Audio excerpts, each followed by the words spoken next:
YouTube, what's going on? It's your boy, Kuwabara. And today, we have a game we have to talk about, and that game is Sea of Stars. You hear that, Uramechi? It's like, nah, what's up everybody? Welcome back to another video. And today, we're gonna be talking about Sea of Stars.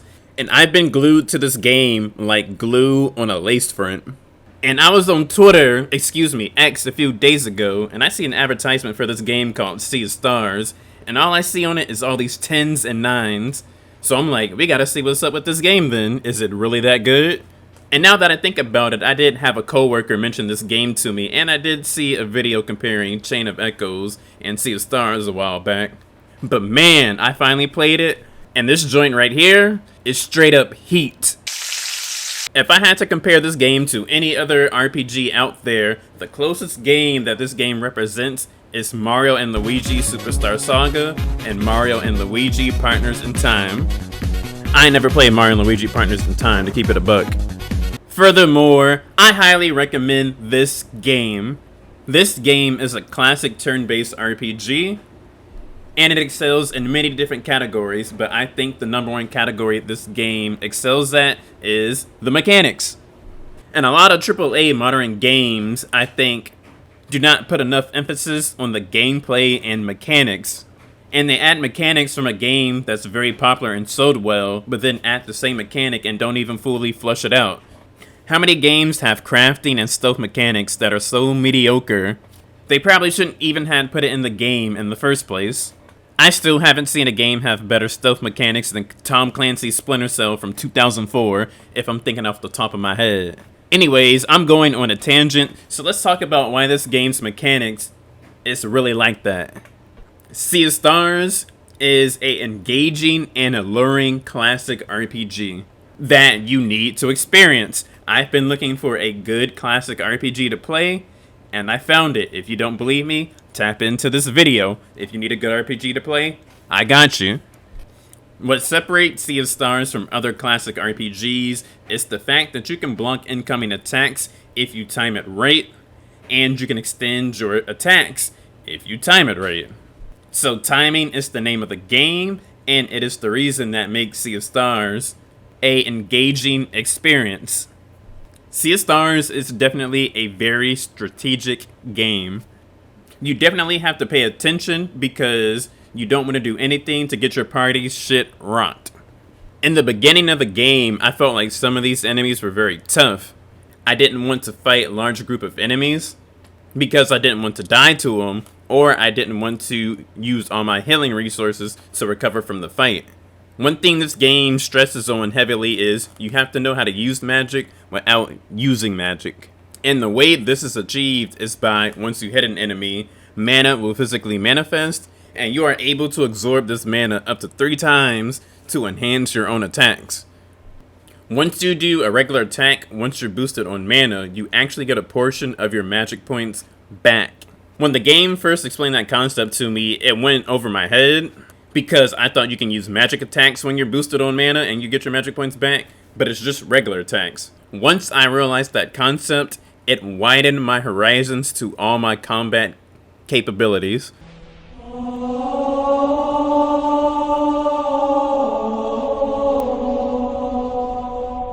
No longer was I stressed out about having to use resources to heal myself when I could get mana back from attacking and use a magic ability to heal myself. I would say 70 to 80% of your encounters in Sea of Stars actually matters. You cannot just do any random attack and expect to do good. You have to choose at least a good option or the most optimal option if you don't want to use a whole bunch of resources just to stay healed. And you can only have 10 healing items equipped on you, and you can only replenish those healing items once you go to a camp or you set up a camp. In comparison to another RPG I started playing is the original Final Fantasy VII. And in Final Fantasy VII, I was able to blindly just spam magic, and it was enough for me to get out of Midgard with no strategy. The combat in Sea of Stars is definitely the heart and soul of the game. And in the combat in Sea of Stars, upon completing so many successful attacks, you will build a combo meter, and the combo meter can be filled up to 3 times. Once you have at least one bar, you are able to do a team attack with another party member. And these team attacks do not cost magic points. And remember, you can boost yourself on mana up to 3 times and do a team attack, which will lead to some huge damage. And remember, if you time your attacks properly, you will extend them to do even more damage. And in Sea of Stars, you will realize that the enemies have a clock over them, and that indicates how many turns it's going to take for them to attack. And you will also notice there are icons above an enemy. If you attack with the effect shown in the icon before the enemy's timer is over, you will negate their attack. You'll realize once you fight strong enemies or bosses that they have a lot of icons over them. They might have 6 to 10, but do not be overwhelmed. If you look at your attacks before you actually do them, it tells you the effects that they give off. And remember, if you time your attacks properly, you will do an additional hit, which means that effect will go off twice. So don't be overwhelmed once you see an enemy has a lot of icons over them, and it's like 6 turns before they even attack. I keep telling you guys, this game keeps getting better and better the more you find out on how the mechanics work. One thing I like about this game is, if you have a party member and they lose all their HP, you will see stars floating over their head, and the number of stars indicates how many turns passes before they are revived with half their HP and half their magic points. It is a legit strategy to have one of your party members die on purpose and stay alive until they are rezzed, rather than use your resources if you're low. And the fact that you can get mana and then attack with it and then get magic points back and just heal yourself, this game has a rhythm, and once you figure it out, you just keep going, baby. I love how this game is based off of timing, and certain abilities like Valerie's Boomerang. I love this move because once you get your timings down, you're able to pull stuff off like this. And I love that move so much. You're going to use that move a lot because it hits multiple people, but what this game does to keep you engaged is when you fight certain enemies and you use that move, Valerie steps to a certain side of the screen, and depending on where she steps determines the timing of when her little boomerang is going to come back to you. The timings can be different depending on the arrangement of the enemies. There's a lot of equipables that you have in this game to aid you in combat, and some of those become very tactical. Like on one of my characters, I have a ring that lets me see how much HP non-boss enemies have. And sometimes I would even switch to that character just to scan the HP of the enemies on the field and switch back to a different character just to find out what's the best move I can make here without the intent on attacking with the character with the HP scan ability. You can even hit an enemy before you are in a battle interface, and the enemy will drop 1 healthy serving of mana for you to use. So the combat mechanics in the Sea of Stars is yet so simple, but engaging and exceptionally well done. And there are other things to combat mechanics that I haven't mentioned, but you're just going to play the game for yourself to figure those things out. What I like about the Sea of Stars is the gameplay is very customizable. You will unlock these relics, and these relics have different effects that affect the gameplay differently. For example, you can have a relic that makes your HP and MP fully restored after a battle, but I use the relic that allows me to have an animation of a star shootout once I successfully time something right. And I use the relic that widens the gap for you to time stuff successfully, but still requires you to have the skill to have good timing. And I purposely played this game to be challenging on purpose because it will force me to discover the mechanics and to play the game as it is intendedly made to be played. And I encourage you guys to do the same, because once you discover this stuff, you will feel like an expert. You'll feel like Leonardo da Vinci or some shit.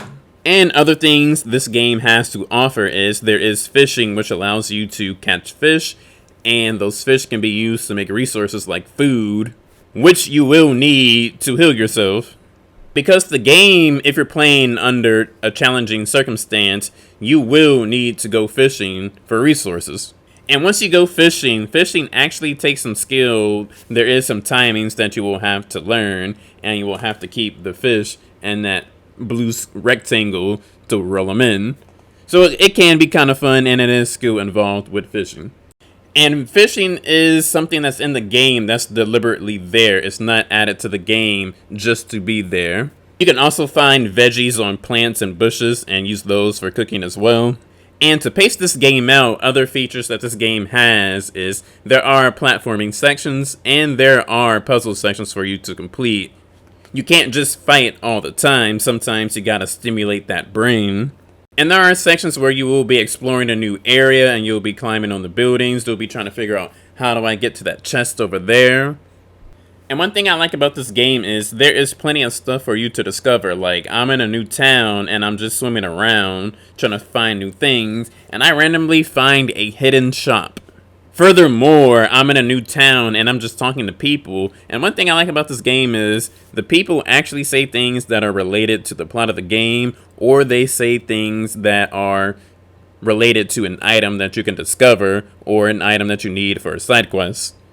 And in addition to that point, I'm randomly talking to somebody who I already talked to before, and I exhaust this dialogue again, and he randomly gives me an item.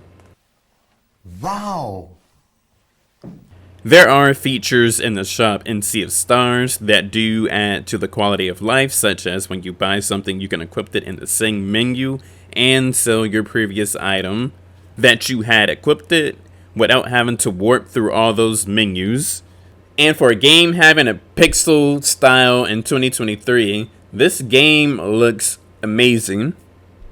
In certain sections of the game, it looks very vibrant and it's just nice to see. Some people say that having pixel art styles in 2023 is a waste. However, man, I love the way this game looks, especially the lighting. There's certain sections in the game where you're in the dark and you will use the light that auras around your character to find the path that you need to go in a dark section, or to find a hidden path or something.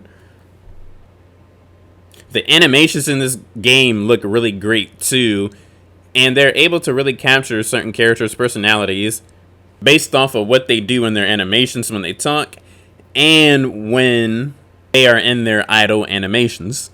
This game does have cutscenes too, it just doesn't have text dialogue, and those cutscenes look very good. They're well drawn, or however they're conceived.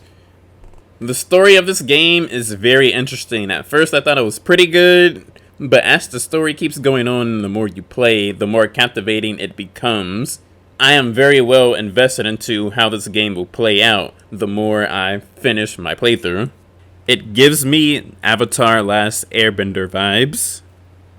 Therefore, with all this being said, I do agree with the ratings that I've seen this game have on Twitter with all the 9s and 10s.